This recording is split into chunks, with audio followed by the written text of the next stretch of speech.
Mukono parashita na makambo ya nzambe nzoko zalaka na yo voyou escroc.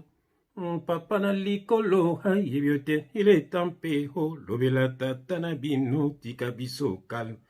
Un jour yokokota na lifelo, un jour yokosuka na motuye na bato oyo balandaka yo.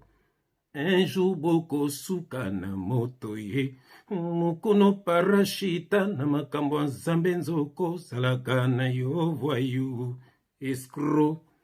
Tata na likolo ayebi yo te ileta mpe olobela tata na bino tika biso calme. Un jour yokosuka na lifelo, un jour yokosuka na moto ye na bato oyo balandaka yo. Un jour boko suka na motuye. Bien-aimé dans le Seigneur, libota na nzambe bato yesu akufela bandeko ya biso. Bien-aimé nzambe apambola bino bisika na so bino bozwami au nom de Jésus-Christ. Dans Matthieu chapitre 10 verset 8, le Seigneur Jésus-Christ a dit: vous avez reçu gratuitement, donnez aussi gratuitement. Alléluia. Oh, bien-aimé dans le Seigneur, bien-aimé Sali Pasi et Sali Mawa. Bien-aimé dans le Seigneur, Nzambe apambola bandeko nyonso batindelanga ba vidéo. Oh, bien-aimé, tu bisona bino tozo sala musala. Pamba te bozo tindelanga ba vidéo wana, ponga ina bimisa misala na bango na poasa. Nzambe apambola bino nyonso botindelanga ba vidéo. Bien-aimé makambo ya somo. Makambo ya somo oyo mukuna asali. Bien-aimé, peuple de Dieu, bien-aimé, baza aveugle. Ba mukuna baza ko profiter na buzoba, bien-aimé, oya population. Ndenge l'État ba boma école, po batu baza la bazoba, bango ba lia ba mbongo, ale ba pasteur na bango ba détruire le peuple. Bien-aimé, avant tout approfondir, avant tout loba, botala nanu muyibi ya mukuna, bien-aimé, ndenga za ko kende na ba mbongo na kati na mutuka. Est-ce que, bien-aimé, même na tango a loi, est-ce que c'est là qui bongo? Bien-aimé, na tango a loi, ba mbongo ceux qui ezali ki batu bazona ba mbongo, po ete ba pesa, après ba partager na batu ba bola. Ba levito bazali na kati musala na nzambe, bazo memela bango nde biloko ya kolia. Bien-aimé, c'était pas bazonga na biloko na ndaku, mbongo wana ya ndaku, mbongo wana ya ba voyage, mbongo wana ya mituka ya kusumba bandaku. Bien-aimé, pourquoi bazo sakana na bino bongo? Di bien-aimé, avant toi approfondir, avant même to sambela, to te na vidéo ya mukuna, ndenga zo kote na mutuka na bazo lande na basaki ya mbongo. Bien-aimé, après to zonga au nom de Jésus-Christ.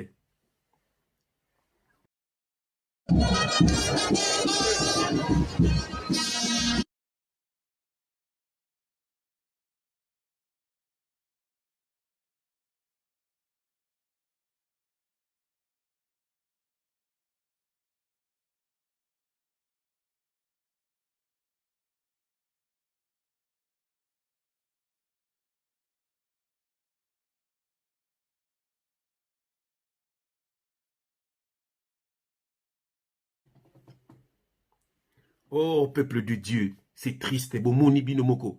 Bomoni binomoko, bien aimé, ça fait mal. Ça fait mal, bien aimé, dans le Seigneur. Batuba zangi koyeba. Yango nzamba loba qui n'a osé 4-6. Mon peuple est détruit parce qu'il manque la connaissance. Bien aimé, soko zangi connaissance, baku sakana na yo. Bien aimé dans le Seigneur. Na rigana bete non moi c'était na batu nyonso na lobaka que oh frère JF basali na nzambe bozo swana bozo tabiso peuple de Dieu. Bien aimé soko oyuki kaka mutu alobi ndengwana c'est kasane ya nzambe te. Donc bango bazo préféré bamona makambo ya boye bazo escroquer bango ba mbongo nzoka makambo nzambe ça n'a rien à voir na mbongo bazo préféré bamona ka batu loka ba denile si choko longe zika e beba minu epola na diamba suki ba yombo bozo préféré batu wa bongo bala soki biso to bimsa bango na poasa bolobi batu na nzambe baza ko swana batu nzambe bazo swana te. Bien mais soki na ndaku na bino mutu moko azo détruire komba famille na bino okotika ye. Mais ce qu'on pas nzambe pour nous otika bango. Pourquoi ce benga bango bandeko ya biso? Baza bandeko ya biso te. Bien aimé, baza ba imposteur. Ba fils du diable. Ba yende ko escroquer. Ce que na Bible comment Jésus-Christ beta ki batu fimbo na temple. baza bandeko na biso te nani esibino ke ba bandeko na biso pourquoi ce que bozolo ba bato nzambe bazoswana te biso ne tozobenga na bango bien aimé. Ah, bien aimé, aux adresse à bien. Ah, pembe na pembe. Vérité de very. Révélation de reva. Pona bateau yesu akufela. Bien aimé, toko tiki la bango tante. Bien aimé, ma kofi toza prêt. Boloko toza prêt. Po toza bateau ali bosote. Bien aimé, bakanga ka bapotre. Pona vérité. Ba okangsa biso te pour le basi na bango. Mais bango ba okangsa biso pour ba vérité tozo bimisa. Et zo sala bango pasi po za bandoki bien aimé dans le Seigneur ba yana pona ko détruire ka libota na nzambe bien aimé na moni na bondela ya mbote to passo na makomi to bimsa tato na poisa au nom de Jésus-Christ éternel Dieu des armées. Papa merci na ministère merci ngozo tinda biso papa po to bimsa bato na poisa bazo détruire libota na nzambe bazo détruire musala na nzambe papa ba ye papa satana tindi bango po te ba baby sa foi ya bana na yo po te ba dépouiller bambongo na bango po te ba bima na basi na bango oh papa na ngai basa na accord na politique po ba endormir peuple ba politicien ba yibaka bambongo ba pesaka bango ba pesaka ba musicien papa peuple na yo ko nyoka mande nyoka maka na Egypte papa lobata liloba moko papa libérer peuple no baza ko nyoka bana maboko ya balourd ravisseur papa grâce au sala na biso ya koyeba yo pe ya koyeba vérité sala yango pe na bandeko nzambe o baza na kati na pasi bana kati na souffrance papa sala bango grâce ya koyeba vérité ya koyeba ainsi dit l'Éternel papa bakabwana na bato nyonso ya mabe oyo mpe bakabwana na makambo mabe mpo babikisa milimo na bango papa message oyo esa misala nango na bomoi ya bana na yo que le Saint-Esprit parle pour l'édification de ton peuple. Au nom de Jésus-Christ, nous avons ainsi prié et nous disons Amen. Bien-aimé dans le Seigneur, ça lui passe. Oh, bien-aimé. Ah, bien-aimé nangai, vous en adresse ya bien. Bien-aimé, vous en a balabala ba Yesu. Bien-aimé, papa tindika ndeko ya yo, pour to yeba vérité. Bien-aimé, suko yebi vérité te, ozala muumbu ya batu. Muumbu ya batu bako nyokola yo. Nsoka nzamba tindaka ne kaka ba messager. Nzamba tindaka ba père spirituel te. Pour yemo konde c'est le père spirituel, bien-aimé dans le Seigneur. Bien-aimé dans le Seigneur, bomoni vidéo wana ya mukuna. Bien-aimé azo bimana mbongo bazo ne ko tiango na mutuka na ye bien-aimé eza na verset nini bien-aimé beaucoup mona na Bible bien-aimé tangu batu bazela ko sangana na Acte chapitre 4 bien-aimé Acte chapitre 4 verset 34 bien-aimé Acte chapitre 4 verset 34 au mona tangu batu baza ko sangana pourquoi bande ko pesa bambongo biloka ko lia pourquoi toko tanga yango bien-aimé je vais prendre mes lunettes au nom de Jésus-Christ j'aime quand je mets mes lunettes. Quelle grâce, alléluia. Bien aimé, toqué dans Acte chapitre 4, il y a verset 34. Je lis au nom de Jésus-Christ. Car il n'y avait parmi eux aucun indigent. Tous ceux qui possédaient des champs ou des maisons les vendaient, apportaient le prix de ce qu'ils avaient vendu et les déposaient aux pieds des apôtres. Et l'on faisait des distributions à chacun selon qu'il en avait besoin. Je répète, et l'on faisait des distributions à chacun selon qu'il en avait besoin. Bien aimé, au mon verset wana. Donc, tant que ban nzambe après Jésus-Christ, tant baza ko sangana ba potre ba ke ko teya liloba nzambe. Bien aimé, tant batu baza ko ya ko sangana.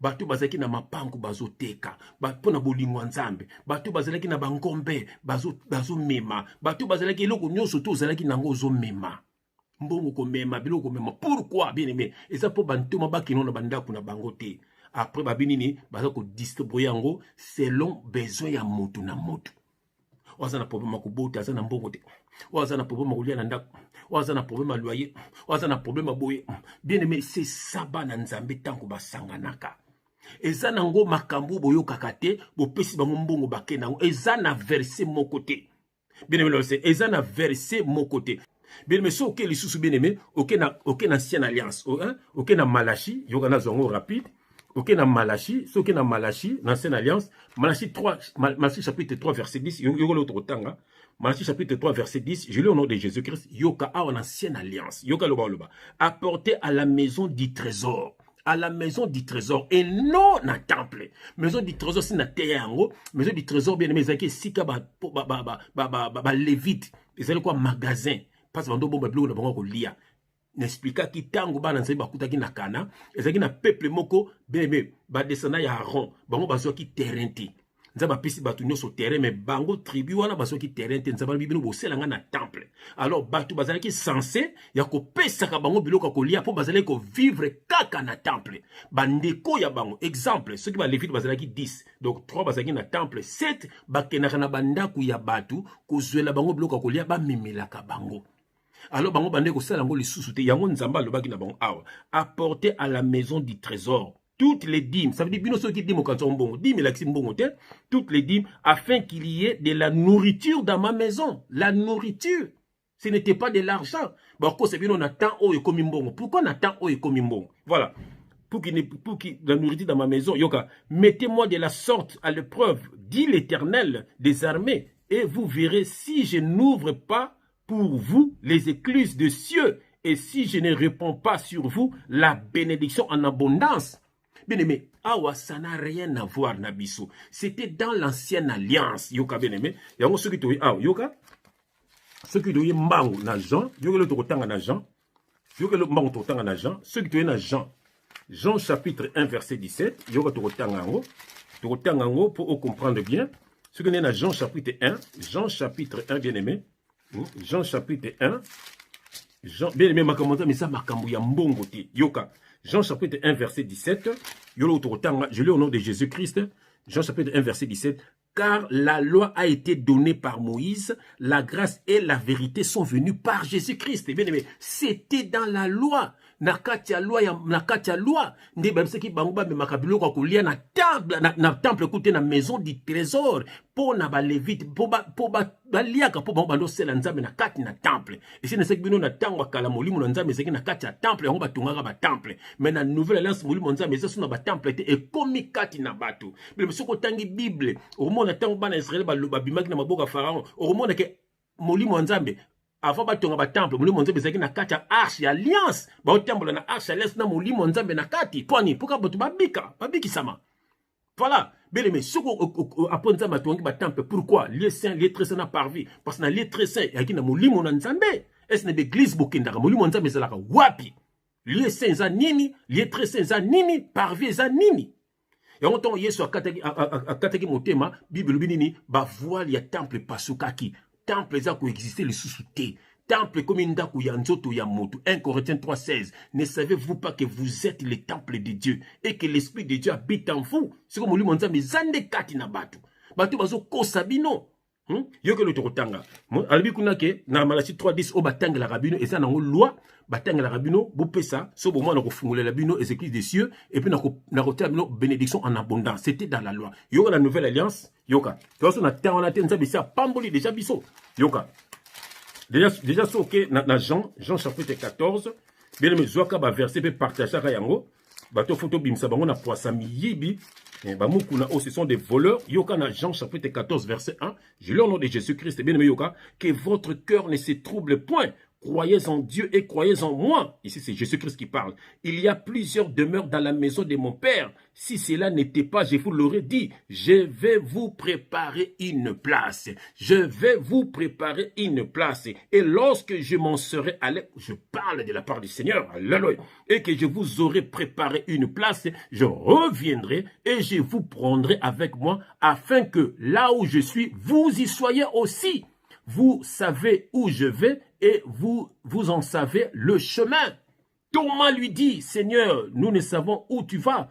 Comment pouvons-nous en savoir le chemin? Verset 6. Jésus lui dit, je suis le chemin, la vie et la vérité. Nul ne vient au Père que par moi. Bien-aimé dans le Seigneur, nul ne vient au Père que par moi. On a qui Blaise Masatana, moningane denile si bachoko, alobi ke akipese ki mbongo pobo, batu ba bongo le mitema. Jésus a dit, nul ne vient au Père que par moi.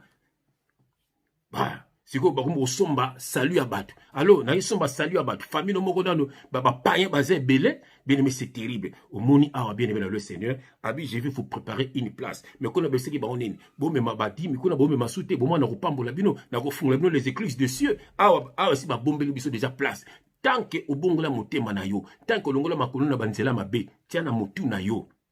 Tant que tu crois en notre Seigneur Jésus-Christ, c'est spirituel. Yo mo tu crois en Jésus-Christ au priaka, yo mo na ndaku, bien aimé, tu te sens un enfant de Dieu. Tiens la motu na yo oza déjà na place na ona lola. Ba kusite ke somba place ndaku na lola. Pesa mbongo ya eza lukuta. Dieu a sa na mbongo yote. Ba na nzeba kabana na. Yo lo to kotanga, bien aimé. Donc, dans Ephésiens chapitre 1, verset 3. Je lis au nom de Jésus-Christ. Nous avons ça pambolo dans la nouvelle alliance. Je lis au nom de Jésus-Christ. Béni soit Dieu et Père de notre Seigneur Jésus-Christ, qui nous a bénis de toute bénédiction spirituelle dans le lieu céleste en Christ. Voilà. En lui, Dieu nous a élus avant la fondation du monde. Bien-aimé, avant même Nzamba Salamokili Nzamba Yebaki, bien-aimé. Pourquoi Bazoko Soyo, Ephésiens chapitre 1, verset 3. Bien-aimé, Dieu t'a déjà béni de toutes sortes de bénédictions. La nouvelle alliance. Et là, en lui, Dieu nous a élus avant la fondation du monde pour que nous soyons saints et irréprochables devant lui. Pour que nous soyons saints et irréprochables. Voilà, mais ce qu'on dit, moi, aux bénédictions, pour que vous soyez saints et irréprochables. Mais toi, est-ce que tu es irréprochable? Olingi Banganda, Olingi lo Ekobo, Olingi lo Kuta, Olingi Moyibi, Motema Mabe, Olimbi Sarabatute. Donc, sur ce téléphone, Banda Kotonga Batu, mais ce qu'on dit, pour que vous soyez saints et irréprochables. Yo maman liga ko tromper mobali na yo ba muziki banganda. Yo papa ndenge moko bo solo la ko nanda kuti. Bo olingi nzamba pambolo ndenge nini. Tala ba camarade bele. Ba olobo so bongo motema mais ba camarade kalotika kate. Ka banzela mabe hôtel là tele no lokola Denis Lesi mais tu te dis chrétien. Voilà, peut-être pour zika biloka lokola Denis Lesi. Ouais. Oti mesh lokola mami watabimi na mai. Mais yoka combat Jésus qui c'est son problème. Olingo bongo la motémati. Donc on a 2 Corinthiens chapitre 5 verset 17. Si quelqu'un est en Christ, il est une nouvelle créature. Les choses anciennes sont passées. Voici toutes les choses sont devenues nouvelles. Pardon, Mukuna va porter les gens plainte makamba mimi il y a monsieur qui mimi Chibola. Bien mais to suka nango wapi. Bolobi na mboka état des droits ezali. On dit oui. On applaudit. Mais ndenge nini batu bazo sala mabe, bamsu bozo kanga bango, misu bo kanga bango te. Batuloka ba mukuna, asamta ko kanga, batuloka ba denilis, batu ko kanga, bazo troubler peuple.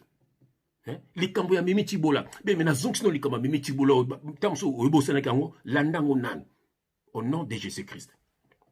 Ainsi que Mimi Chibola aujourd'hui à mes côtés, que vous voyez, c'est une femme qui souffre de traumatisme. Elle a été victime de faits infractionnels, on a abusé d'elle, on a profité de sa faiblesse, c'est une veuve de son état. Elle a estimé utile se remettre dans les bras de la justice. Victime des faits infractionnels, Mimi Chibola s'en remet à la justice congolaise pour réparation. Justice epesa oyo azana raison naye. Ngai naye koluka pona intérêt ya bien na ngai o mobali na nga tikaki. Nazana posa justice ezo epesa ngai etanga na nzela na ngai epesa ngai ba droit na ngai en tant que femme. Nazana ba preuve ya bato ebele oyo to solola ki pona kosilisa makambo na famille mais mukuna linga kite. Mukuna m'a menacé, mukuna lobina salele ba vidéo nazana ba vidéo na été. Mukuna abotolinga téléphone na miso bato na kokotanga comme na bango te mais na kotanga na et pas magistrat. Mukuna après quelques jours mukuna la se biloko wana. Mukuna publié ngai déjà ngai vi na ngai za salut partout. Tout le monde au bayebi makambute bazoloba et fiwana za comme ça na fingami partout na lingina la kisa mokilike na la kisake ngai na kenda ke pam kuna po sombela nganda kute asili sa passe na ngai te na kenda koluka droit na ngai. Pour rappel, en début de semaine, une sextape a fait le tour de la toile, créant des polémiques, jusqu'à ce que certains des adeptes d'évêque Mukuna ont cru à un montage. Peut-être avec la nouvelle plainte sous examen, leur avis changera. Bien-aimé Omoni likamba Mimi Chibola. Donc Omoni ke ba mukuna oyo, ce ne sont pas des hommes de Dieu. So ke di sula mwasi oyo, bien-aimé ngase no li solo kala. Li solo toyoka yango déjà kala. Mukuna ndenge ba mukuna nde ba bomaka mobali na ye. Biso batu ba yibenga biso ba yibisa biso ngava ku makambo ebima boy. Bango ba boma mobali na ye. Et puis akeko bimana mwasi na ye. Ce ne sont pas des hommes de Dieu. Bien aimé, ce ne sont pas des hommes de Dieu. Awa, pembe na pembe. Bien aimé, tokubanga bangote. Azwa mwana na ye moko mukuna za homosexuel. Atena makambo nzambe. lelo soki aucune église ya mongola na kini bapantelo bahomosexuel ekangaka nzoto mpo mona yango alataka yango bajeune garçon to bama kolata yango. C'est terrible. Et puis bato ebele bayebi ke garçon aza homosexuel, bato ebele bayebi. Mukuna akotaka boloko abima pourquoi na poto awa avec preuve wana bakandi anga abima te. Corruption na corruption. Yo na sekbino ke politique esalaka na bamusicien wana. Mukuna akomani kote ya politique na kati n'église. C'est terrible. Mukuna akoma na ye mannequin. Botala. C'est lui qui mannequin. Donc, et ça, ce sont des païens. C'est les pancartes. Mais et ça, païens, mukuna oyo. Bien yoka offrande nzamazo senga. Yoka offrande nzamazo senga. Bien donc dans Hébreux chapitre 13, verset 15. Yoka lo nzamazo senga yo. Tout ça la nouvelle alliance. Bato na nzambe te bien aimé. Hébreux chapitre 13, verset 15. Bien aimé, j'ai mis mes lunettes au nom de Jésus-Christ. Alléluia. Bien aimé, yoka lo tanga. Hébreux chapitre 13, dans lequel on a verset 15. Je lis au nom de Jésus-Christ. Par lui, alléluia, offrons sans cesse à Dieu un sacrifice de louange. Je répète, par lui, ça veut dire par Jésus-Christ.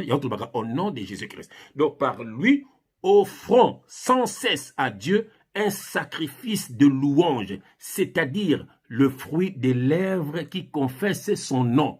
Les fruits des lèvres qui confessent son nom. Yoga verset 16. Et n'oubliez pas la bienfaisance et la libéralité, car c'est à de tels sacrifices que Dieu prend plaisir. Oyoki bien aimé, babi offrir nanzambe, bien aimé, un sacrifice de louange, ça fait dire quoi? Donc les fruits des lèvres, de vos lèvres qui confessent son nom. Yangolo nzamba lingaka, nzamba lingaka ba yembela ye, nzamba lingaka ba kumisa ye, nzamba lingaka ba toktoba, nzambe na pambolio, nzambo nzamba, mokela ba bikila munyos. Oza, c'est ça, oza ko pambola nzamba, oza ko kumisa nzamba. C'est ça le nzamba zo senga yo. Bien aimé. Nzamba zo singo mbongo te. Et ça bato lukuta pesa mbongo. Pambola mo sena nzamba. Bien aimé ba luka na ba verset. Oh, Eli, da le bate yango. Nzokande biloko tu wana bien aimé, ça n'a rien à voir na biso église. Église c'est un bâtiment, c'est un église veut dire peuple mis à part. Bien aimé. Un saint sacerdoce. Ben koko sabana na nzambe. Bien aimé, c'est que Dieu vous demande. Bien aimé, c'est la repentance. Que veut dire la repentance? Le retour vers Dieu, l'abandon du péché. Pesa bambongo ndengo lingi, soko zaka na vie a péché au kota lolate. Bien aimé, sako moibi œuvre de la croix, mi balé, bien aimé, sa révélation. Moko représenter la loi, moko représenter la grâce. Dans la grâce, bien aimé, ceux qui ont accepté Jésus-Christ kako tiki mabe, au reconnaître comme Seigneur et Sauveur, bien aimé, bikisami. Tambla na kubanga yo kufazu mulimo na yo. Il y a un des voleurs, on attend à reconnaître Jésus. Ainsi, aujourd'hui, tu seras avec mon paradis. Moussouswana boyko reconnaître ye kaka na kati ya makambo na ye, atikalaki. Bazo kosa yo, pourquoi, bien aimé? Nous sommes dans la nouvelle alliance. Kolanda batu wana tele msunu basala kana politique. Basala pona ko endormir peuple on ba boma ba école. Batu basala ba zoba. Après le baka oui. Kongola votaka pour na t-shirt. Kongola votaka pour toza ekolo moko. Kongola votaka pour sa camarade nanga. Kongola votaka pour sa famille nanga. Kongola votaka bongo. Mais na Europe, na Amérique ba votaka pour na ba argument. Okipenda ba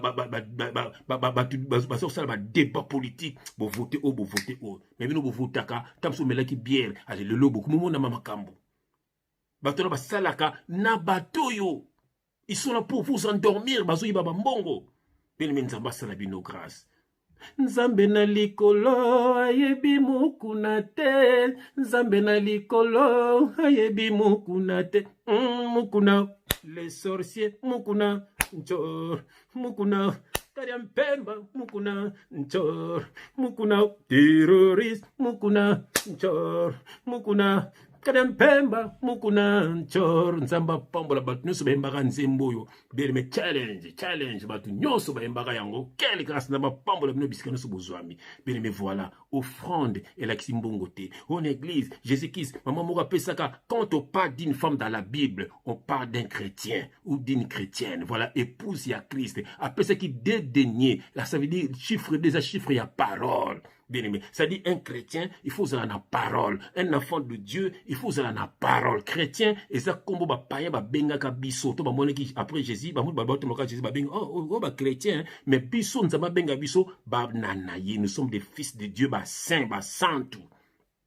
Bien-aimé, kabona na ba faux pasteur. Un pasteur, bien-aimé, et ça c'est Jésus-Christ, le vrai pasteur. Biso, toza, ba tous des frères. Et ça, ba don kati na biso. Ni dans ce baboya, don sur ba kati na ngai. So zo tia na balabala, don sur ba kati na ngai. So na zo, et ça, ba don kati na biso. Pasteur, évangéliste, bien-aimé, c'est ça. Et ça, t'es qu'on a ça, pasteur. Non. Ba apôtre, ba ki 12. Pasteur, les alaginan. Apôtre, les alaginan. Docteur, les alaginan. On va voir les 12 apôtres, les 12 disciples. Voilà. C'était le 12. Et qui ba don kati na bango. Quand vous êtes dans balabala, vous êtes évangéliste. Quand vous êtes un oracle, vous êtes une révélation, vous êtes prophète.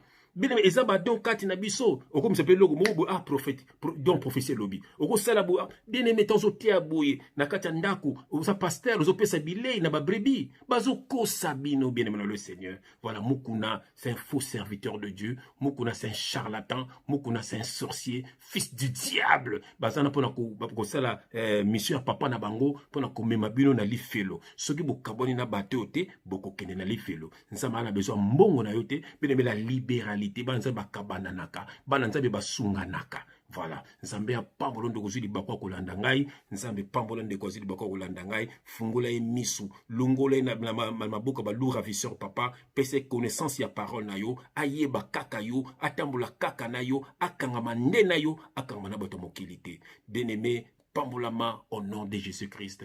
Amen. Quelle grâce!